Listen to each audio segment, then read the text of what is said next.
Villeneuve-les-Roches dormait encore sous le souffle tiède d'une aube silencieuse. Enroulé dans les plis des collines, le petit village semblait hors du temps. Une brume épaisse s'accrochait au toit de l'Auze, léchait les murs de pierre et avalait les chemins. Les habitants, encore dans leur lit, rêvaient peut-être d'un autre temps, d'une jeunesse, d'une guerre, d'un amour perdu. C'était un village sans histoire, ou du moins, c'est ce que tout le monde pensait. On y vivait lentement. On y vivait caché. Les mêmes gestes, les mêmes salutations au marché, les mêmes bavardages au café de la place. Seuls les chiens, parfois, semblaient flairer autre chose, grognant dans le vide ou regardant fixement un coin d'ombre. Mais ce matin-là, quelque chose changea. Ce matin-là, Bérengère Duval, une veuve de 80 ans aux gestes précis et au regard vif malgré les années, sortit plus tôt que d'habitude. Elle tenait entre ses mains un vieux seau d'étain cabossé. Elle se rendait au puits, comme chaque jour depuis 50 ans. Son mari était mort depuis longtemps, ses enfants étaient partis à la ville. Mais Bérengère tenait à ses rituels. C'était sa façon de ne pas vieillir tout à fait. Elle marchait lentement, ses sabots battant les pierres du sentier. Et puis elle s'arrêta. Net. Un hoquet lui échappa. Il y avait un corps, allongé au bord du vieux puits. Pas un corps qu'on devine, ou qu'on imagine. Un vrai corps. Inerte. Le visage contre terre. Les bras le long du corps. Une silhouette qu'elle reconnut immédiatement, celle de Théo Marchand, l'instituteur. Elle lâcha le seau. Le métal heurta les pierres dans un bruit creux et métallique qui résonna dans la vallée. Puis elle hurla. Un cri pur, effrayant, sortit des entrailles. Claire Dumas sursauta dans son lit. Il était 6 heures à peine. Les volets n'étaient pas encore ouverts. Le cri lui glaça le sang. Elle se leva précipitamment, enfilant un pull par-dessus sa chemise de nuit. Claire était la bibliothécaire du village. 38 ans, cheveux noirs toujours relevés en chignon, lunettes rondes glissées sur son nez fin. Discrète, réservée, certains la disaient mystérieuse. Elle vivait seule dans une petite maison tapie entre 2 haies de buis. Personne ne savait grand-chose d'elle, sinon qu'elle avait vécu quelques années à Paris avant de tout quitter pour s'installer ici, au bout du monde. Quand elle ouvrit la porte, Bérengère accourait déjà. « Il est mort. » souffla la vieille femme. « Théo, il est là, au puits. » Claire pâlit. Sans poser de questions, elle chaussa ses bottes, attrapa un manteau et suivit Bérengère jusqu'au puits. En chemin, elles croisèrent 2 jeunes du village qui partaient pour les champs. Bientôt, une petite foule se forma autour du corps. Théo Marchand ne bougeait pas. Son visage était pâle, presque gris. Une traînée de sang séché barrait son crâne. L'arrière de son crâne semblait fendu. Mais ce qui frappa Claire plus que tout, c'étaient ses mains. Elles étaient jointes. Comme en prière. Le maire fut prévenu. La gendarmerie aussi. En attendant leur arrivée, personne ne toucha le corps. Les habitants murmuraient. Des suppositions. Des soupçons. Des souvenirs. Personne ne voulait y croire. Théo, le jeune instituteur passionné, toujours souriant, toujours disponible. Théo n'avait pas d'ennemis. Du moins, pas officiellement. Mais à Villeneuve-les-Roches, tout le monde cache quelque chose. 1 heure plus tard, la silhouette d'un homme solitaire apparut au bout du chemin. Il marchait lentement, l'air fatigué, usé. Il portait un long manteau de laine foncée, froissé par le voyage. Ses yeux, sombres et perçants, balayaient les visages sans s'y attarder. C'était le capitaine Delval. Envoyé spécialement depuis la préfecture, car ce meurtre-là, dans ce village-là, méritait une attention particulière. Non seulement parce qu'il s'agissait d'un crime dans un lieu où rien ne devait jamais arriver, mais aussi parce que Théo Marchand avait été, sans que beaucoup le sachent, un indice discret pour les services de renseignement. Delval s'approcha du corps. Il ne dit rien. Il s'agenouilla, observa, toucha doucement le sol. Il examina les mains jointes, la position du corps. Puis il se releva. Ne déplacez rien, dit-il simplement. Et que personne ne quitte le village. Claire, en retrait, le regardait. Elle le connaissait. Ou plutôt, elle l'avait connu. Autrefois. À Paris. Mais cela, elle le garda pour elle. Le bistrot du village, chez Marinette, fut bientôt rempli. Les langues se déliaient. Les théories fusaient. On parlait d'un rôdeur venu de la ville. D'un drame passionnel. D'un accident même. Mais Delval, lui, savait. Il savait que ce genre de mise en scène n'était jamais gratuite. Il connaissait les silences trop parfaits, les apparences trop propres. Il s'installa dans l'ancienne maison du garde champêtre, réquisitionnée pour l'enquête. Il consulta les registres du village, les rapports médicaux, le carnet de Théo. Et surtout, il interrogea les gens. Un par un. Lentement. Méthodiquement. Quand ce fut le tour de Claire Dumas, elle entra dans la pièce sans trembler. Delval leva les yeux. Ils restèrent silencieux quelques secondes. « Bonjour, Claire, dit-il simplement. »« Bonjour, capitaine. » Cela faisait longtemps. Oui.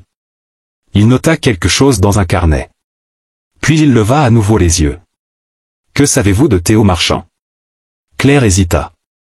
Elle avait les mains croisées sur ses genoux. Elle ne fuyait pas son regard. C'était un homme bon.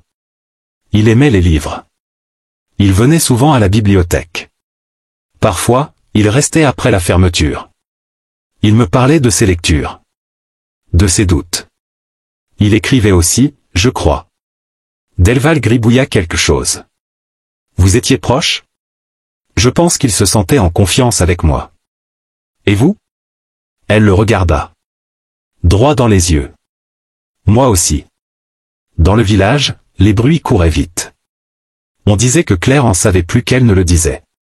Qu'elle avait un passé trouble. Qu'elle n'avait pas toujours été bibliothécaire.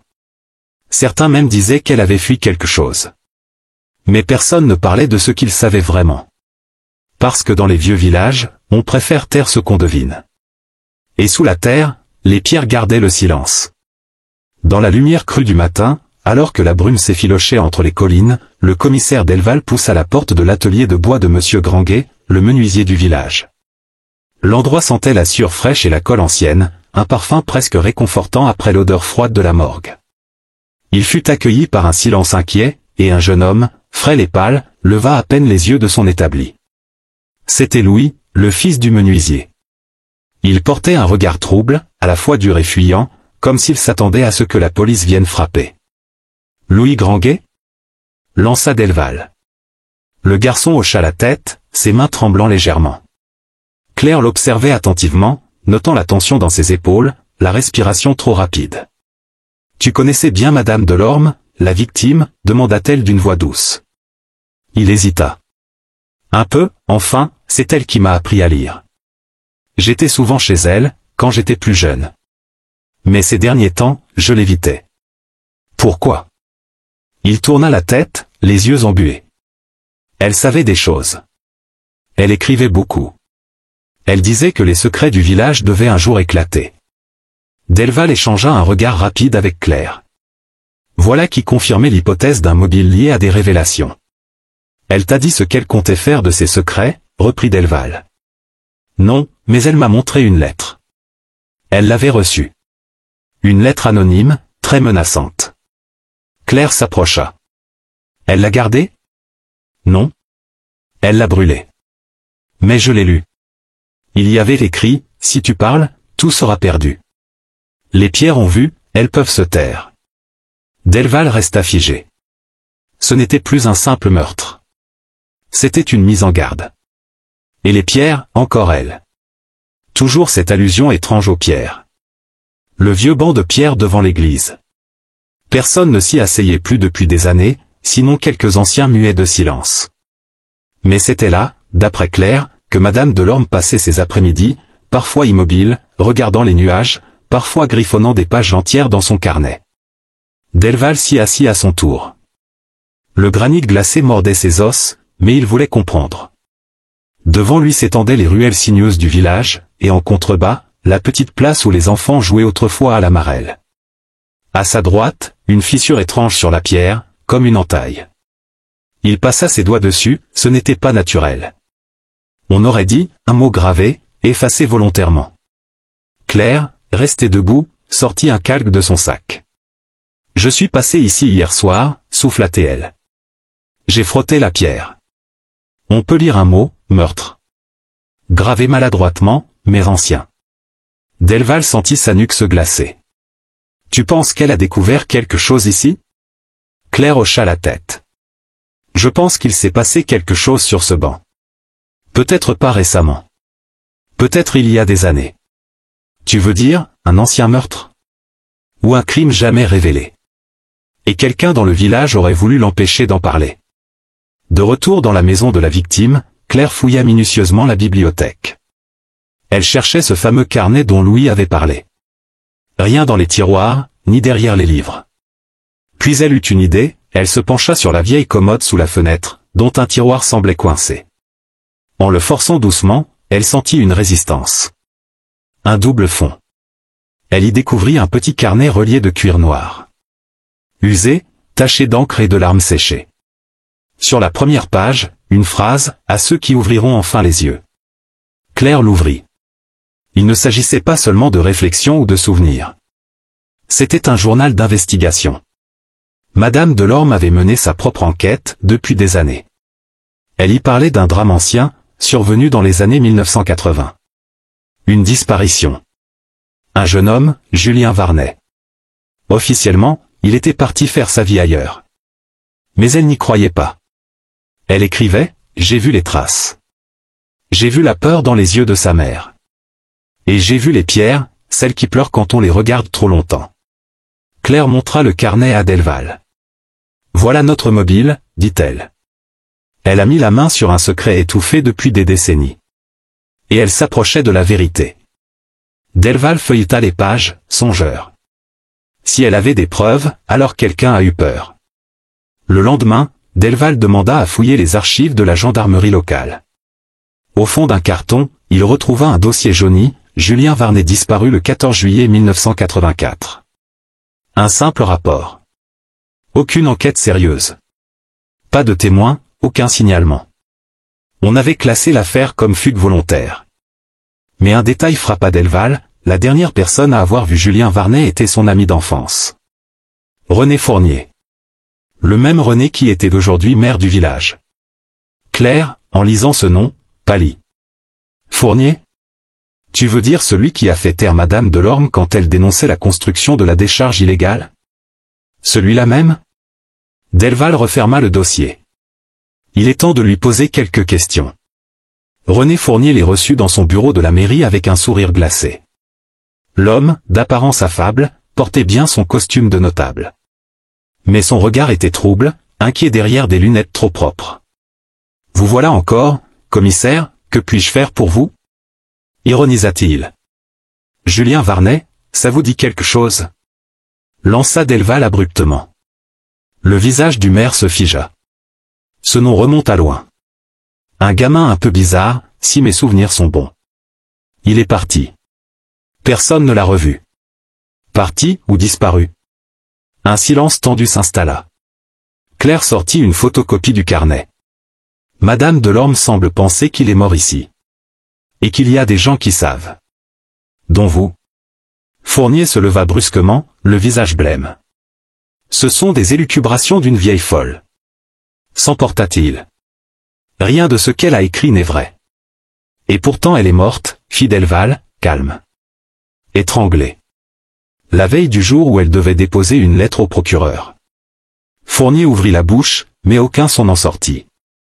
Les pierres parlent, vous savez. Et certaines sont prêtes à crier, conclut Claire. Un ancien puits. C'est là que les vieilles langues du village murmuraient autrefois que Julien Varnet avait été vu pour la dernière fois. Non loin des ruines d'une ancienne ferme, au pied du mont des Trois-Croix. Claire et Delval s'y rendirent en fin de journée. Le ciel était bas, la lumière rase, et le vent semblait chuchoter des histoires aux branches mortes. Le puits était scellé par une dalle de pierre lourde et mousseuse. Pas de corde, pas de treuil. Juste une ouverture à demi oubliée dans les broussailles. Claire s'agenouilla et tendit la main vers une fente dans la pierre. Elle y trouva un éclat de métal rouillé. Une boucle de ceinture. Et dessous, quelque chose de plus sinistre. Regarde, souffla-t-elle. Dans la terre retournée par le ruissellement du temps, un fragment d'os émergeait. Décoloré, grignoté. Humain. Delval blêmit. Il sortit son téléphone et appela immédiatement les services techniques. Ce n'était plus une intuition, ni une rumeur, c'était un lieu de crime. Julien n'avait jamais quitté le village. Il y avait été enterré vivant par la peur et le silence. La nuit était tombée quand ils quittèrent le site. Claire, pensive, serrait contre elle le carnet noir de Madame Delorme. Une dernière note, griffonnée à l'encre pâlie, l'obsédait. Ce n'est pas Julien qui hante le puits, c'est notre silence à tous. Dans la voiture, Delval restait silencieux. Il observait les ruelles endormies du village, comme si chaque fenêtre pouvait receler une vérité étouffée. « Tu penses que Fournier l'a tué ?» demanda Claire. « Je pense qu'il sait ce qui s'est passé. Qu'il y était, au moins. » Claire acquiesça. « Et qu'il est prêt à tuer encore pour que rien ne remonte. » Delval tapa du poing sur le tableau de bord. « On va le coincer. Avec les restes, l'analyse ADN, on aura une preuve. » Mais dans sa voix, il y avait une colère froide. Une part de lui savait que les preuves ne suffiraient pas. Dans un village comme celui-là, les secrets sont bien gardés. Il faudrait plus qu'un os et un nom. Il faudrait briser la peur. Le lendemain, Claire décida de parler aux plus anciens. Pas ceux qu'on interroge dans un commissariat, mais ceux qui se confient dans les silences, autour d'un thé brûlant ou d'un banc au soleil. Elle retrouva Mémé Jeanne, une femme centenaire à la mémoire vive, qui connaissait toutes les familles du village depuis 5 générations. Julien Varnet, murmura la vieille femme en posant sa tasse. Oh, ce garçon, il avait le feu dans les yeux. Il voulait tout comprendre, tout dénoncer. Il parlait trop. Trop ? Répéta Claire. Il fouillait dans les affaires du père Fournier. À l'époque, c'était lui, le patriarche. Pas René. Un homme cruel, mais respecté. On ne touchait pas au Fournier. Et que s'est-il passé ? La vieille femme baissa les yeux. Un soir d'été, Julien a disparu.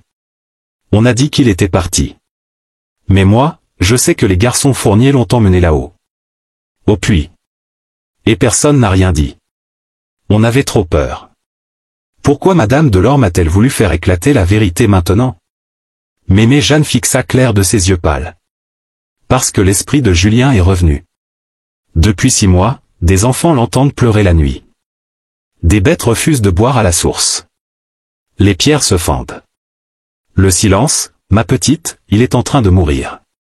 En fouillant les affaires de la victime, Claire découvrit un petit coffret en bois, enfermé dans un tiroir secret de son secrétaire. Elle le força, et trouva à l'intérieur une enveloppe, jamais envoyée. Elle était adressée au procureur de la République. Et dedans, une copie du journal, des photos du puits, un enregistrement vocal. Madame Delorme avait tout préparé. Mais elle avait hésité. Par peur. Par fatigue. Ou parce qu'elle savait que la vérité ne se dit pas, elle se montre. L'enregistrement était troublant. On y entendait une voix d'homme. Je ne voulais pas, c'était un accident. On l'a poussé, il est tombé. Et puis, le père a dit de sceller le puits. Personne ne saura. Personne. Delval ferma les yeux. C'était la voix de Fournier. Pas René. Son père. Mais dans cette histoire, les pères léguaient leur silence à leur fils. Le lendemain, René Fournier fut convoqué. Face à l'enregistrement, il blêmit. Ce n'est pas moi. Ce n'est pas ma voix. On le sait, répondit Delval. C'était votre père. Mais vous, qu'avez-vous fait de ce secret? Vous l'avez protégé. Et vous avez tué pour le préserver. Fournier trembla. Je ne voulais pas. Delorme allait tout raconter. Elle m'a menacé. Elle voulait publier son journal, impliquer tout le village. Vous n'avez pas idée, commissaire. Ce que ça aurait provoqué. Les familles. Les noms. Les souvenirs. On n'a pas besoin de vérité ici. On a besoin de paix. Claire intervint, glaciale. Ce que vous appelez paix, c'est l'ombre. Ce que vous avez protégé, c'est une tombe. Il baissa les yeux. Puis, d'un souffle. Et si on me faisait taire, moi aussi? Delval hocha lentement la tête. La loi vous protège. Mais elle exigera aussi des comptes. La découverte des ossements dans le puits fut confirmée par l'analyse médico-légale, c'était bien Julien Varnet. Une fois la nouvelle connue, une onde de choc traversa le village. Le curé, le maire, même l'institutrice à la retraite, tous les anciens, toutes les figures respectables furent forcées de se taire. L'impensable devenait visible. Le maire organisa un enterrement symbolique.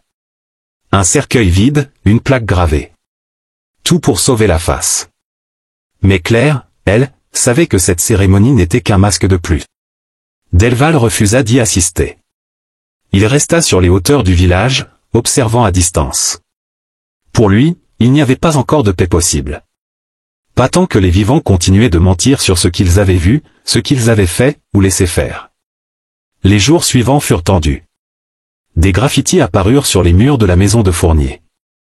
Assassin, justice pour Julien, on n'oublie pas. La peur changeait de camp. Mais Delval ne s'en réjouissait pas. Il savait ce que la honte collective pouvait provoquer, un repli, une fuite, une nouvelle série de mensonges. Claire, elle, n'en dormait plus. Elle relisait sans cesse le carnet noir de Madame Delorme, qui devenait son obsession. À travers les mots tremblés de la vieille femme, elle devinait le poids de 50 ans d'effroi. Elle sentait l'écho de cette culpabilité partagée, comme une corde tendue au-dessus du vide. Et puis il y avait cette phrase, cerclée de rouge. Le puits n'est pas la fin. Il y avait une cave. Une autre pièce. En dessous. Claire la montra à Delval. Il y a peut-être encore quelque chose à découvrir. Une vérité plus ancienne encore. Il hocha la tête. Il le sentait lui aussi, cette affaire n'était pas terminée. Elle venait à peine de commencer. Ils revinrent au puits au lever du jour. Le chantier de fouilles, sous surveillance, avait mis à jour une dalle étrange, couverte de symboles gravés, usés par le temps. L'archéologue du département, appelé en renfort, déclara. C'est plus ancien que vous ne le pensez. Peut-être du XVIIe siècle. Regardez ces marques. On parle d'un refuge, ou d'un lieu de pénitence. Claire frissonna. Un lieu d'enfermement? De torture? Ou d'expiation? La dalle fut soulevée. Dessous, un escalier de pierre descendait dans le noir. Ils s'y engagèrent, Delval en tête, torche à la main. L'air y était lourd, moisi, chargé d'un silence qui n'était pas vide, mais suspendu. En bas, une pièce. Un lit de pierre.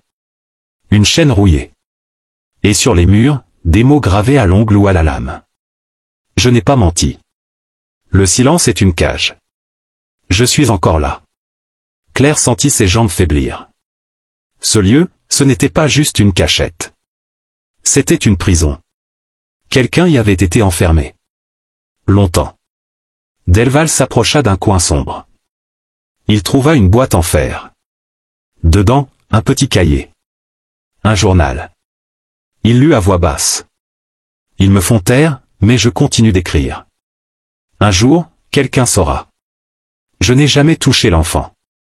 Je voulais le défendre. Ils m'ont puni à sa place. Claire blêmit. Ce n'était pas Julien. C'était quelqu'un avant lui. Quelqu'un qu'ils ont fait disparaître aussi. Delval referma le journal. Il murmura, amer. Bienvenue dans le cimetière des innocents. Les révélations se succédèrent. Le journal, daté de 1954, parlait d'un certain André Loisel, instituteur. Accusé à tort d'un crime pédophile qu'il n'avait pas commis. Il avait voulu protéger un enfant des attouchements d'un notable. Il avait été puni pour avoir brisé le silence. Enfermé dans la cave du puits, il avait disparu sans laisser de traces.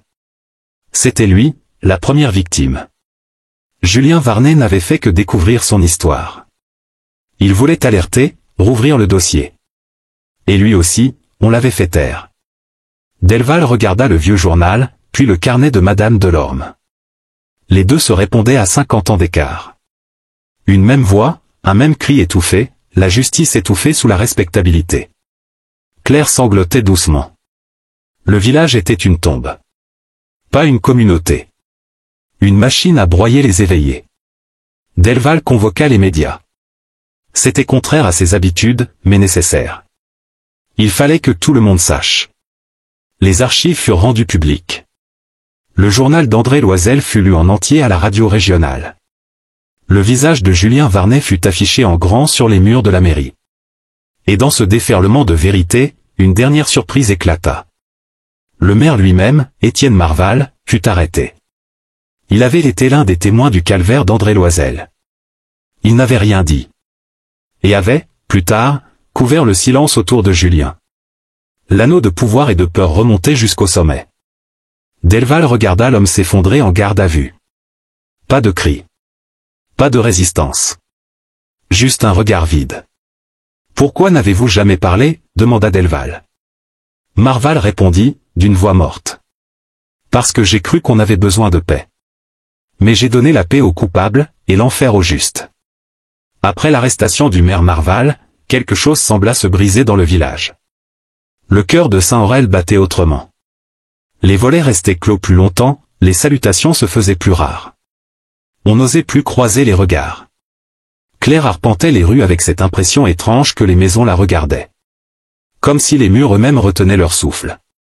Comme si la pierre soupirait sous le poids des décennies de non-dits. Elle retourna au vieux puits un matin, seule. Le vent était sec, les arbres nus. Elle s'assit sur le rebord, là où le silence avait été si longtemps enfermé. Elle y laissa un petit bouquet de fleurs sauvages. Pour Julien. Pour André. Pour tous les noms qu'on n'avait jamais prononcés. Elle murmura. « Je vous rends vos voix. » Delval, lui, retournait ses notes. Chaque détail, chaque page du carnet de Madame Delorme, chaque ligne du journal d'André Loisel, tout était recopié, annoté, comparé. Il cherchait un lien encore invisible. Une trace résiduelle. Et c'est dans une lettre oubliée, glissée dans une vieille chemise cartonnée des archives municipales, qu'il tomba sur une bombe. À celui qui un jour osera lire ceci. Je ne peux pas parler, mais je peux écrire. Julien n'était pas seul. Un autre enfant savait. Il vit encore. Il est devenu quelqu'un d'important. Il a peur que la vérité le consume. Mais c'est lui qui pourrait tout faire éclater. Chercher du côté du Jugel. Delval resta figé. Le Jugel. Il connaissait ce nom. Léonard Lomet. Ancien enfant du village. Devenu magistrat influent à la cour d'appel de Dijon. Jamais mentionné, jamais cité dans les discussions sur l'affaire Varnet. Et pourtant, le lien était là. Il se rendit à Dijon. Pas pour accuser. Pas encore. Il voulait comprendre. Tendre la main à une mémoire en ruine. Le juge Lomet l'accueillit avec politesse. Mais ses yeux trahissaient une tension. Un malaise. Comme si le passé entrait dans son bureau sans avoir été invité. Delval alla droit au but. Vous connaissiez Julien Varnet. Un silence. Vous étiez enfants ensemble. Il vous avait confié ce qu'il savait. Et vous avez eu peur. Le regard de Lomet se baissa. Les doigts tremblèrent. Puis une confession, étouffée. J'avais 11 ans. Il m'a dit qu'il allait parler. Il voulait écrire une lettre, l'envoyer à la presse. Il m'a demandé si je le soutiendrais. J'ai dit oui. Mais j'ai parlé à mon père. Et mon père, il l'a empêché. Delval ne dit rien. Il laissa le silence faire son œuvre. Je me suis tu, continua Lomet. Et quand Julien a disparu, j'ai compris. J'ai compris que mon silence l'avait tué. Une larme. Unique. Lourde. Vous pouvez encore réparer, dit Delval. Dites-le. Faites-le enregistrer. Rendez-lui justice. Et pour la première fois depuis 50 ans, le juge dit la vérité.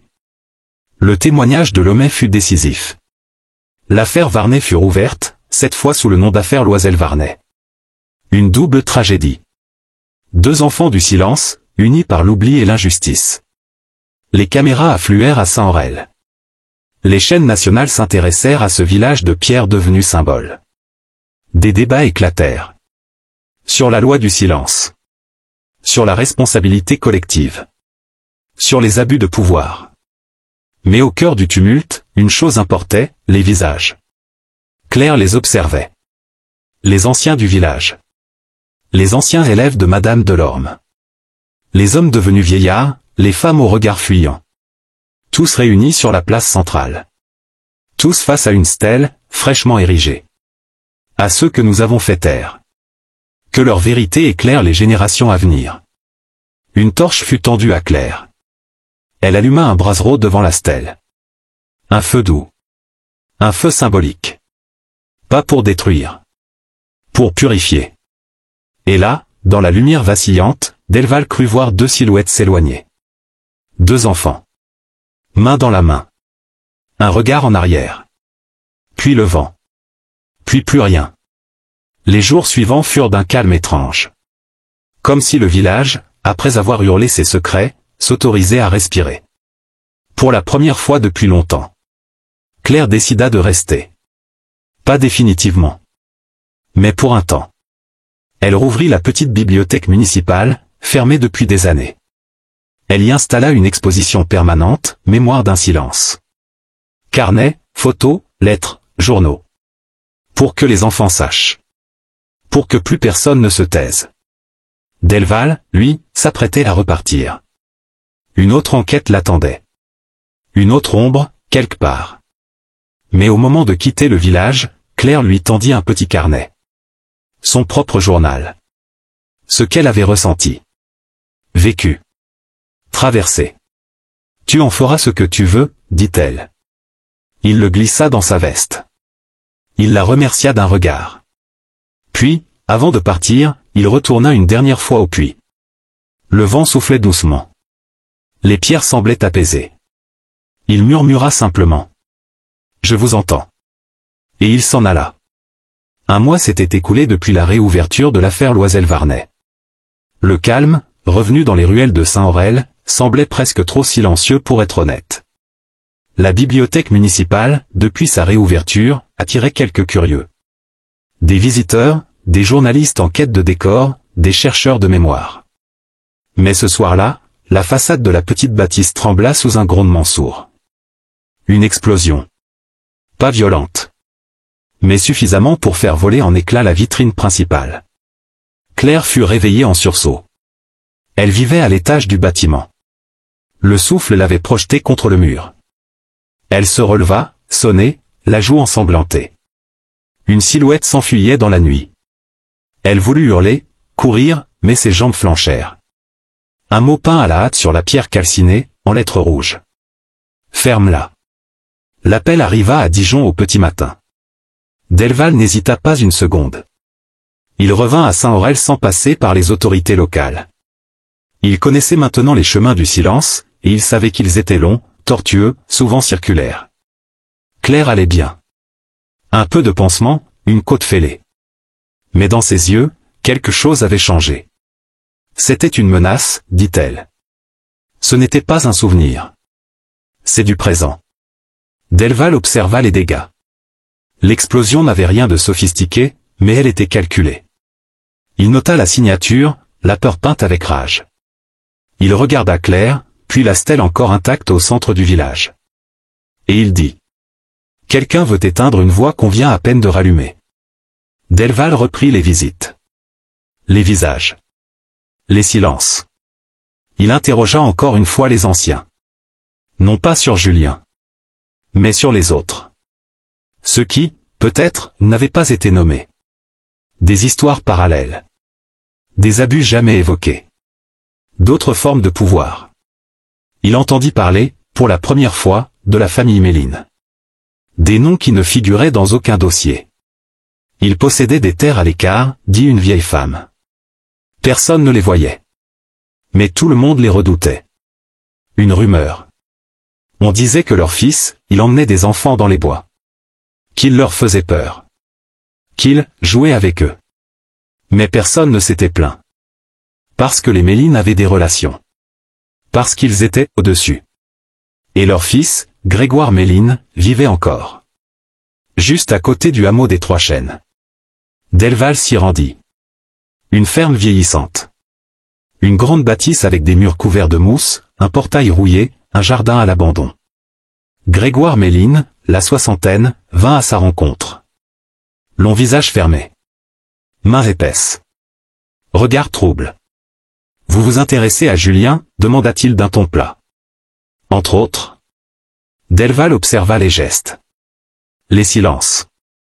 Les détours. Il y a eu une explosion. Une menace. Quelqu'un veut que l'on cesse de fouiller. Grégoire haussa les épaules. Les morts devraient rester morts. Delval ne répondit pas. Il fixait un vieux cahier, posé sur la table de la cuisine. Couvert de poussière, mais dont la tranche montrait une usure récente. Comme si quelqu'un l'ouvrait souvent. Comme si une mémoire s'y accrochait. « Vous étiez ami avec Julien ?» demanda Delval. Grégoire ne répondit pas. Mais son poing se referma. Un tic nerveux apparut sur sa joue droite. Delval laissa une carte, se leva, puis dit calmement. « J'ai le temps. Mais vous en avez de moins en moins. » Et il quitta la maison.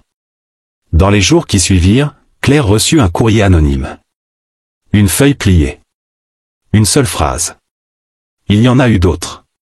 Pas que. Et en pièces jointes, une photo ancienne. 3 enfants. Debout devant une vieille grange. L'un d'eux, manifestement Julien. Un autre, Grégoire Méline, adolescent. Le troisième, un enfant non identifié. Sur le dos de la photo, une date, 1968. Et une adresse, rue des Fossés, 17. Claire montra la photo à Delval.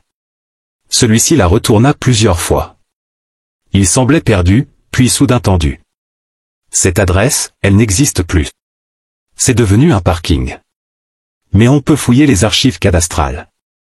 Ils partirent ensemble à la mairie. Et ce qu'ils trouvèrent confirma leurs craintes. À cette adresse, autrefois, il y avait une maison tenue par une certaine Madeleine Méline, tante de Grégoire. Soupçonnée autrefois de sévices dans un foyer d'accueil pour garçons abandonnés. Jamais inculpée. L'affaire classée sans suite. En 1971. Delval serra les dents. Le silence avait des racines si profondes qu'elles tordaient les pierres elles-mêmes. Rue des Fossés, 17. Aujourd'hui, c'était un simple parking aux lignes blanches délavées. Quelques mauvaises herbes perçaient le bitume, indifférentes au passé. Mais Delval savait que la terre se souvenait. Elle absorbe. Elle conserve. Claire observa les lieux en silence, comme si elle tentait d'imaginer les murs effacés, les volets fermés, les rires ou les cris d'antan. « Tu penses qu'ils sont passés par ici ? Que ce qu'on cherche est sous nos pieds ?» demanda-t-elle. « Ce n'est pas une pensée. C'est une certitude, » répondit Delval. À la mairie, ils avaient récupéré de vieux plans. Et surtout, la liste des anciens pensionnaires du foyer que dirigeait Madeleine Méline, entre 1965 et 1972. Des noms. Des enfants sans famille. Certains décédés. D'autres introuvables. 3 noms étaient soulignés au crayon rouge, Julien Loisel, Étienne Varnet, et un troisième, Damien Goulard. Introuvable dans les registres civils depuis 1981. Delval nota le nom. Il y avait désormais un 3e fantôme dans cette histoire. Le fichier de police, mis à jour à sa demande, indiquait un détail que personne n'avait noté. Damien Goulard avait été vu pour la dernière fois dans un hôpital psychiatrique de la région lyonnaise. Puis transféré en 1979 vers un centre spécialisé, dans les Landes, avant d'en disparaître 2 ans plus tard. Aucune trace depuis. Delval contacta discrètement un collègue à Bordeaux. Et, après quelques heures d'attente, reçut un appel. Un patient anonyme, interné sous un faux nom à l'hôpital de Périgueux, avait récemment été photographié dans un état de crise. Et sur l'image, un tatouage sur l'épaule gauche. Les initiales J.L. Delval prit la route le lendemain. Damien Goulard n'était plus qu'une ombre. Cheveux blancs, yeux éteints, peau tirée par les années de silence. Il ne parlait presque pas. Mais lorsqu'on lui montra la photo de Julien, une larme coula. Puis une phrase, presque chuchotée, s'échappa de ses lèvres. C'était le seul à ne pas hurler. Delval s'assit à côté de lui. Il ne posa pas de questions. Il attendit. Et, au bout d'un moment, Damien parla. Madeleine nous appelait « ces petites pierres ». Elle disait que si on ne bougeait pas, on durerait. Mais elle faisait des choses. Et il y avait l'autre. Grégoire. Toujours avec ses chiens. Il regardait, parfois il filmait. Delval sentit son estomac se nouer. Un jour, Julien s'est levé. Il a hurlé. Il a frappé la porte jusqu'à se casser la main. Après, ils l'ont fait disparaître. On a dit qu'il était parti. Mais moi, je sais qu'ils l'ont enterré là-bas. Dans la maison. Sous les pierres. Delval nota tout. Il voulait des détails. Des objets. Des preuves. Mais Damien n'en dit pas plus. Il se replia, comme un coquillage refermé. Avant de partir, Delval lui tendit la main. Damien la serra faiblement. Puis il ajouta, comme un adieu. Faites attention à la pierre fendue. Elle marque l'endroit. Toujours. Claire, restée à Saint-Aurel, avait reçu un autre courrier. Cette fois, un extrait de journal intime. Une écriture féminine, tremblante. J'ai vu ce qu'il faisait à Julien. J'ai vu les cordes. Les rires étouffés. La chambre sous la bibliothèque. Mais si je parle, ils viendront pour moi aussi. Je les entends la nuit. Je n'ai que 10 ans. Maman dit que c'est normal. Que les hommes sont comme ça. Mais moi je sais. Je sais qu'ils tuent. Pas de signature. Pas de date. Mais un détail, la chambre sous la bibliothèque. Claire sentit un frisson lui traverser la nuque. La cave. Elle n'avait jamais osé y descendre seule. Delval revint 2 jours plus tard. Fatigué. Secoué. Mais déterminé. Claire l'attendait. Elle avait la clé. La porte de la cave était dissimulée sous un vieux tapis, derrière une étagère déplacée rarement. Elle grinça en s'ouvrant. Une odeur de terre humide monta à leurs narines. La descente fut courte, mais l'obscurité y était dense, presque étouffante. Ils allumèrent leurs lampes. Au fond de la pièce, un PAN de mur semblait différent. Plus récent. Le ciment y avait été grossièrement appliqué. « Tu vois cette fissure ?» murmura Claire. Elle a toujours été là.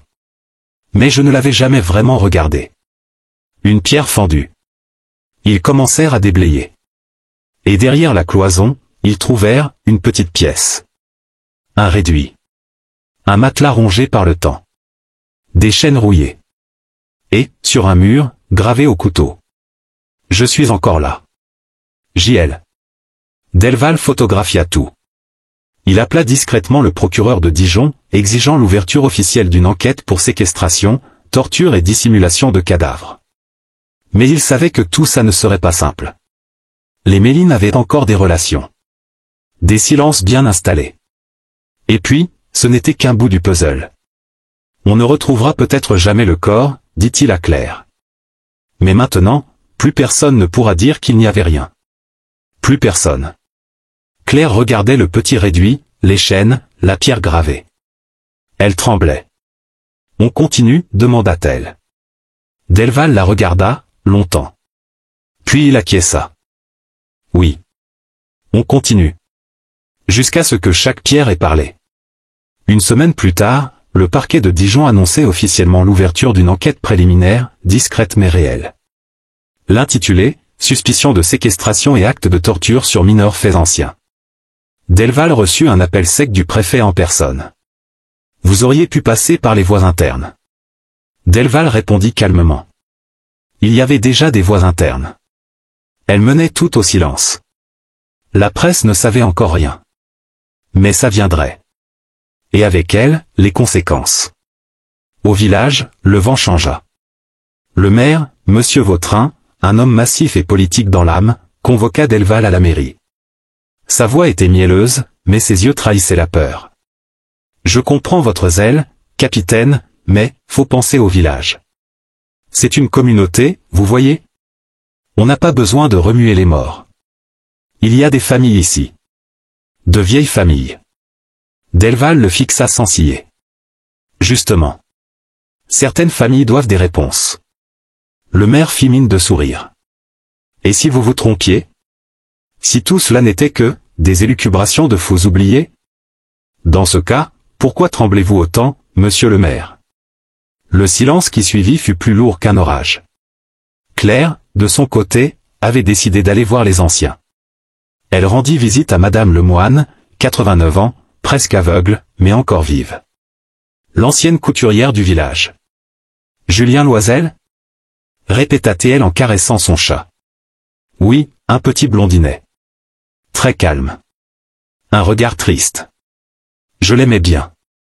Mais un jour, il a disparu. On a dit qu'il était reparti à Paris.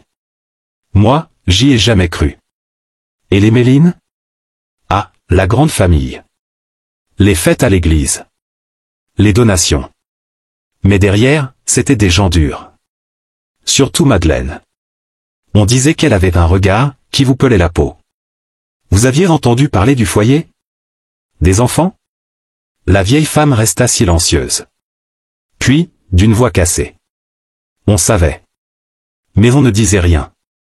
Parce qu'on avait peur. Parce qu'ils étaient puissants. Et parce qu'un jour, ceux qui parlaient, disparaissaient. Delval demanda un relevé géologique du terrain du vieux foyer. Un archéologue judiciaire fut dépêché. Sous le bitume du parking, plusieurs anomalies furent détectées. Ici, et là, dit le technicien. 3 zones où le sol a été récemment déplacé, du moins, dans les 50 dernières années. Les autorisations de fouilles tardèrent. Le maire faisait obstruction. Le préfet bottait en touche. Alors Delval utilisa la presse. Un article parut dans un journal régional, Le Silence des Pierres, enquête sur des enfances brisées à Saint-Aurel. Le village entra en ébullition. Des habitants commencèrent à parler. Un homme, ancien menuisier, avoua avoir vu des enfants enfermés dans une pièce du foyer. Une autre femme dit avoir entendu des cris, comme des petits animaux blessés. Et puis, une lettre anonyme, glissée sous la porte de Claire. Julien n'était pas seul. Il y avait aussi Élise. Ils l'ont faite disparaître elle aussi. Ils ont dit qu'elle était folle. Mais elle savait lire. Elle savait écrire. Elle avait vu les films. Les cassettes. Des cassettes. Claire frissonna. Delval aussi. Ils retournèrent voir le vieux père Morvan. Cette fois, ils ne demandèrent pas. Ils exigèrent. Le prêtre, malade, les reçut dans sa chambre, entre 2 quintes de tout. Il y a des choses que j'ai portées comme des croix. J'ai voulu dénoncer. Une fois. Et j'ai reçu la visite de 3 hommes. Dont un portait un insigne de la République. Où sont les cassettes? Demanda Delval. Morvan désigna une trappe, sous le plancher de sa sacristie. Faites attention à ce que vous réveillerez, capitaine. Il y a des choses qu'on ne peut plus enterrer. Ils ouvrirent la trappe. Une boîte en fer. 10 cassettes VHS. Et une note, à remettre aux autorités si je disparais. Ils les visionnèrent dans un ancien local de la gendarmerie, sur un vieux lecteur. Ce qu'ils virent, les hanta longtemps. Des enfants, filmés dans une pièce nue. Des adultes masqués. Des cris. Des ordres. Une horreur organisée. Delval dut s'absenter de la pièce plusieurs fois. Claire pleura. Longtemps. Mais il n'y avait plus de doute. Ce n'était pas un mythe. Ce n'était pas une rumeur. C'était un réseau. Et les Mélines en faisaient partie. Sur une des cassettes, une voix reconnaissable. Très claire. Très articulée. Il est docile. Il est prêt. Delval reconnut la voix. Il la fit écouter à un expert. Puis compara avec un ancien discours retrouvé sur Internet.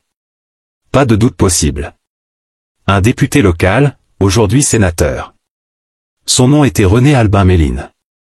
Le frère de Madeleine. Delval fit une copie sécurisée des cassettes. Une autre fut envoyée au procureur. Et une 3e, anonymement, à une journaliste d'investigation nationale. L'affaire explosa. En 48 heures, Saint-Aurel devint le centre d'un scandale d'État. Des politiques, des notables, des gendarmes de l'époque, tous impliqués. Et les menaces commencèrent. Claire reçut un appel anonyme. Fermez-la. Ou on s'occupera de votre mère. Delval trouva sa voiture forcée, ses dossiers volés. Mais il ne céda pas. Ils étaient trop loin pour reculer. La police judiciaire n'attendit pas. René Albin Méline fut arrêté à l'aube, à son domicile de Neuilly. Il ne protesta pas. Il demanda seulement qu'on le laisse se changer. Vous vous rendez compte de ce que vous faites, dit son avocat à l'OPJ, en serrant ses gants. Cet homme est une figure de la République. Justement, répondit l'agent. C'est pour ça qu'on filme. Le visage de Méline, au journal de 20 heures, fit l'effet d'une bombe. Des têtes tombèrent. Dans le village, des familles se terrèrent. Le maire, Vautrin, donna sa démission. Avant de disparaître. Ce soir-là, Claire cria. Un cri venu du ventre, de la moelle. Elle hurlait devant les grilles du vieux foyer, ses poings contre le métal rouillé, les larmes collées à ses joues. Il était seul. Seul. Et vous saviez. Vous saviez tous. Delval la retrouva ainsi, à genoux, dans la boue, à moitié trempée. Il la prit contre lui. Elle se débattit, puis s'effondra. Je voulais qu'on l'aime, juste qu'on l'aime. On va lui rendre justice, Claire. Il ne voulait pas la justice. Il voulait juste qu'on le regarde. Les fouilles débutèrent enfin dans le sol du parking. 2 semaines de travail. 3 corps furent exhumés. 2 enfants, et un adulte, probablement un employé. L'un des corps, d'après les analyses, portait des traces de morsures humaines. Et une main manquait. Julien n'était pas parmi eux. Mais Claire eut un doute. Et s'il était toujours vivant? Et s'il s'était échappé? Disparu pour fuir? Pour punir? Delval haussa les épaules. Ou pour se venger? Une nouvelle lettre arriva. Toujours manuscrite. C'est drôle de vous voir courir après les os, quand le vrai fantôme est là. Toujours là. Vous cherchez Julien? Il vous regarde. Il vous juge. Et il attend. Claire serra le papier entre ses doigts. Il est là. Ou quelqu'un qui veut qu'on le croie. Delval réfléchissait à haute voix. Il y a autre chose. Quelque chose qu'on n'a pas encore compris. Pourquoi cette signature? Pourquoi ce jeu du silence, des lettres, du passé? Peut-être parce que c'est la seule chose qu'il lui reste, murmura Claire. La peur. Sur une vieille carte cadastrale, un ancien bâtiment figurait à la lisière de la forêt, à plus de 5 kilomètres du village. Claire, obsessionnelle, voulait y aller. Delval céda. Ils partirent à l'aube. La cabane tenait à peine debout. Mais à l'intérieur, un matelas sale, des conserves, et des dizaines de pages. Des dessins d'enfants. Des visages hurlants. Des figures sans yeux. Des prénoms. Julien. Élise. Lou. Et dans un coin, une inscription à la craie. Je ne suis pas mort. Je suis en vous. Un vieil homme, ancien employé de la poste, demanda à voir Delval. Je triais le courrier à l'époque. J'ai vu des lettres. Beaucoup. Adressées à la presse. À des associations. Mais elles n'ont jamais été envoyées. Pourquoi? On m'avait payé. Pour les intercepter. On m'a dit que c'était pour protéger les enfants. Il pleura, ses mains tremblantes sur ses genoux. J'ai cru faire le bien. Mais j'ai trahi des voix. Des appels au secours.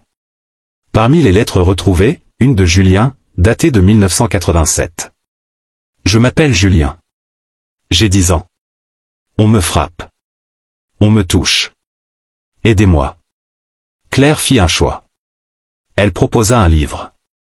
Un récit. Le souffle des pierres. Un hommage à Julien et à tous les autres. Delval hésitait. Tu vas t'exposer. Il faut que ça sorte. Sinon, ce qu'on a trouvé retournera sous terre. L'éditeur accepta immédiatement. La sortie fut prévue en octobre. Mais des menaces revinrent. On va vous faire taire. On a essayé pendant 30 ans. Ça n'a pas marché. Un jour, Claire retourna devant la maison de Julien. Elle y déposa une fleur. Pas une rose. Pas une tulipe. Une simple marguerite. Pour ton innocence, murmura-t-elle. Puis elle leva les yeux vers le ciel. Tu peux dormir maintenant. On sait. On se souvient. Delval l'observait de loin, les mains dans les poches. Il se sentait vieux, fatigué. Mais quelque chose avait changé. Pas le monde. Mais leur regard sur lui. Et c'était déjà beaucoup. Le juge d'instruction obtint un mandat d'accès aux archives privées de l'ancien institut. Delval y accompagna Claire. Dans une pièce poussiéreuse, sous des piles de registres rongés par le temps, un carton attirait l'attention. Sur son étiquette, JL, signalement interne 1985-1987. Ils ouvrirent. À l'intérieur, des lettres, des rapports d'incidents internes, tous jamais transmis aux autorités. Des mots flous, des phrases écrites à la main. Comportement dissocié. Parle seul dans la cour. Refuse les contacts physiques. Parle d'un frère imaginaire. Claire s'agenouilla. Il appelait à l'aide. Et personne n'a écouté. Delval serrait les poings. Ce n'est pas de la négligence. C'est du camouflage. Parmi les rapports, certains n'ont été barrés. Mais pas tous. Claire reconnut celui de sœur Angèle Marie, aujourd'hui enterré dans le petit cimetière du couvent. Et celui du docteur Mougeot, mort en 1994 dans un accident suspect. Mais un nom, pourtant familier, glaça le sang de Delval, est-ce Loisel? Le père? Murmura-t-il. Claire secoua la tête. Non, le frère. Stéphane Loisel. Il avait un frère? Oui. Julien était le cadet. Stéphane est parti en ville très jeune. Ils échangèrent un regard lourd de sens. Et si Stéphane n'avait jamais vraiment quitté l'histoire? Les enquêteurs retrouvèrent la trace de Stéphane Loisel dans une clinique psychiatrique privée à Lyon, sous un autre nom. Ils obtinrent un droit de visite. Claire, accompagnée de Delval, entra dans la chambre 14. Un homme assis dans un fauteuil. Le regard fixe. Une barbe blanche. Le silence. Stéphane, demanda Claire doucement. Aucune réponse. Mais quand elle prononça « Julien », quelque chose vacilla dans ses yeux. Un mouvement. Une larme. Il est resté là-bas, dit-il enfin, d'une voix tremblante. Claire s'approcha, ses mains tremblantes. Qui est resté? Julien? Il ferma les yeux. Un murmure. Non, lui. Ce que raconta Stéphane fut fragmenté, confus. Mais au fil des heures, un puzzle sinistre prenait forme. Ce n'est pas Julien qu'ils ont brisé. C'est ce qu'il avait en lui, quelque chose de sombre. Il parlait parfois d'un autre garçon. Un jumeau caché. Claire grimaça. Une dissociation? Une construction mentale? Delval reprit. Un dédoublement, peut-être. Pour survivre. Mais Stéphane avait d'autres mots. Il disait que l'autre prenait sa place la nuit. Et qu'il riait, quand lui pleurait. Un frisson traversa la pièce. Et soudain, Claire comprit quelque chose. Ce n'était pas un simple traumatisé. C'était un survivant. Et, peut-être un monstre. Un dossier psychiatrique de Julien, classé secret médical, fut finalement autorisé. Le médecin, en préambule, avait écrit. Le patient manifeste des phases de catatonie alternées avec des moments de lucidité très vives. Il semble convaincu de la présence d'un double intérieur, à qui il donne un nom, Arsène. Delval se tourna lentement vers Claire. Arsène? Elle hocha la tête, terrifiée. C'est le nom qu'il a écrit sur tous ses dessins. Celui qu'il murmurait en dormant.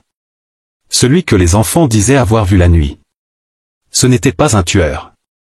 C'était un masque. Une invention pour survivre. Ou une part réelle de lui. Vivante. Claire retourna seule à la cabane, en forêt. Elle voulait comprendre ce qu'Arsène représentait pour Julien. Ce que cette autre signifiait. Elle s'assit au milieu des dessins. Puis elle entendit un rire. Faible. Lointain. Elle sortit en courant. Qui est là? Rien. Mais sur la terre, à l'entrée, un mot avait été tracé. Toujours vivant. Et là, une peur sourde la traversa. Pas pour elle. Pour les autres. 3 jours plus tard, un adolescent disparut dans un village voisin. Un mot fut laissé dans son casier, à l'école. Le silence est un jeu cruel. Et j'ai appris à gagner. Les journaux s'emballèrent. Claire, terrifiée, relut les dossiers. Tout menait à un cycle. Une répétition. Un silence. Un cri. Une vengeance. Et derrière, un nom, Arsène. Delval reçut un appel, une caméra de surveillance avait filmé une silhouette dans une ruelle, le soir de la disparition. Grêle. En capuche. Mais le visage, ressemblait à Julien. Ou à ce qu'il serait aujourd'hui. La caméra avait filmé une silhouette, mais le flou du visage ne permettait aucune identification formelle. Claire observa l'enregistrement en boucle. Une main levée, une démarche hésitante. Ce n'était pas un adulte. Ni un enfant. Quelque chose d'intermédiaire. Un entre-deux. Delval posa une main sur son épaule. Tu penses à Julien. Claire hocha la tête. Ou à ce qu'il était devenu. À ce qu'il avait invoqué. Tu penses qu'il a transmis ça à quelqu'un? Elle se tourna vers lui, lentement. Non, je pense que, ça n'est jamais parti. Dans la cabane de la forêt, sous le plancher qu'un des techniciens avait déplacé, un carnet en cuir fut retrouvé. Claire l'ouvrit. Des pages couvertes de dessins étranges. Des silhouettes sans visage. Des arbres aux racines nouées autour de corps. Des enfants bâillonnés. Et au centre, une figure récurrente, noire, sans yeux, mais toujours souriante. Arsène. Mais ce n'était pas un simple journal. À l'intérieur, certaines pages étaient collées ensemble. Claire les déchira lentement. Un nom apparut, écrit au sang, Élie M. Delval retrouva la trace d'un homme, Élie Montariol, ancien surveillant au pensionnat. Un homme discret, effacé des registres après 1986. Il vivait sous un faux nom, dans un village du Jura. Ils firent le trajet. Lorsqu'ils arrivèrent, il les attendait sur le pas de sa porte. « Je savais que vous viendriez », dit-il simplement. Claire sentit un frisson dans le dos. « Pourquoi vous êtes-vous caché ?»« Parce que j'ai peur. »« Pas de Julien. D'Arsène. » Delval fronça les sourcils. « Vous croyez à cette légende ?»« Ce n'est pas une légende, » murmura Élie. « C'est une infection. Elle s'insinue. Elle transforme. » Claire murmura. « C'est une métaphore du traumatisme. » Mais Élie la fixa. « Et si ce n'était pas une métaphore ?» Élie raconta. Julien était silencieux, mais observateur. Il notait tout. Et un jour, dans la cour, il lança un jeu, le roi du silence. Un jeu simple, celui qui restait le plus longtemps sans parler gagnait. Mais les autres enfants disaient que, la nuit, le gagnant était puni. Tiré de son lit. Emmené dehors. Au début, on accusa les grands. Puis les surveillants. Mais rien ne fut prouvé. Et les enfants arrêtèrent de parler. Ils avaient trop peur d'Arsène, conclut Élie. Claire serrait les poings. Ce n'était qu'un traumatisme collectif. Une terreur fabriquée. Élie sourit tristement. Oui, comme une maladie auto-immune. Mais certains corps, certaines âmes, en gardent la trace. Un témoin anonyme appela la gendarmerie. Il prétendait avoir vu le jeune disparu monter dans une camionnette blanche, près de l'ancien institut. Delval fit immédiatement le lien. C'était la même route qui menait à la forêt interdite. Ils organisèrent une battue. Claire, accompagnée d'un gendarme, retourna seule à la cabane. Là, sur la table, un objet l'attendait, un enregistreur vocal. Elle appuya sur play. Une voix d'enfant, tremblante. « Je suis là, mais il veut parler à ta place. » Puis, un rire. Celui qu'elle avait entendu il y a des semaines. Et un dernier mot, déformé, Claire. Elle ne dit rien à Delval. Pas encore. Mais cette nuit-là, elle fit un rêve. Elle était dans la cour de l'institut. Seule. Il neigeait. Et soudain, des enfants sans visage l'entouraient. Chacun murmurait. Ne parle pas, il écoute. Elle se réveilla en sueur, le souffle court. Puis elle se leva, se regarda dans le miroir. Quelque chose bougea dans ses pupilles. Un reflet étrange. Elle recula. Avait-elle seulement dormi? Le lendemain, un message fut tagué en lettres noires sur le mur du cimetière du village. Le silence n'est pas mort. Il a changé de voix. Claire comprit que le message lui était destiné. Elle retourna voir Stéphane Loisel. Mais il avait disparu. Évadé. Sans bruit. Sans trace. Delval blêmit. Et s'il n'était jamais malade? Et s'il avait fait semblant? Claire secoua la tête. Non. Il avait peur. Alors pourquoi fuir maintenant? Elle regarda vers la forêt. Parce qu'il sait que quelqu'un d'autre l'a réveillé. Une vieille femme du village se présenta spontanément à la gendarmerie. Je connais le vrai nom de celui que vous cherchez. Elle tendit une photo jaunie, une classe d'école. Julien y était. Mais un autre garçon, quasi identique, se tenait à ses côtés. Même visage. Même âge. On disait qu'il avait un frère. Un jumeau. Mais personne ne l'a jamais inscrit. Claire la fixa. Quel était son nom? La vieille murmura. Arsène. Claire fixa la vieille photo. 2 enfants, 2 visages identiques. Julien. Et un autre, qu'on avait oublié, effacé, nié. Arsène. Elle montra l'image à Delval, qui pâlit. Tu crois que c'est une invention? Non. Ce n'est pas possible. Le registre n'a jamais mentionné 2 frères. Claire chuchota. Et s'il n'avait pas besoin de registre? Et si Arsène n'avait jamais eu besoin d'être réel pour exister? Le silence s'épaissit. Ils retournèrent à l'institut. Cette fois, au sous-sol, où le sol était effondré, l'eau stagnante. Une porte de pierre, dissimulée derrière un péane de mur arraché. Claire la toucha. Un frisson la traversa. Une inscription gravée. Ceux que l'on y devienne les plus vivants. Elle prit une lampe, poussa la porte. Une spirale de marche, vers les entrailles de la terre. Delval refusa d'entrer. Claire descendit seule. Au fond, un puits de roche.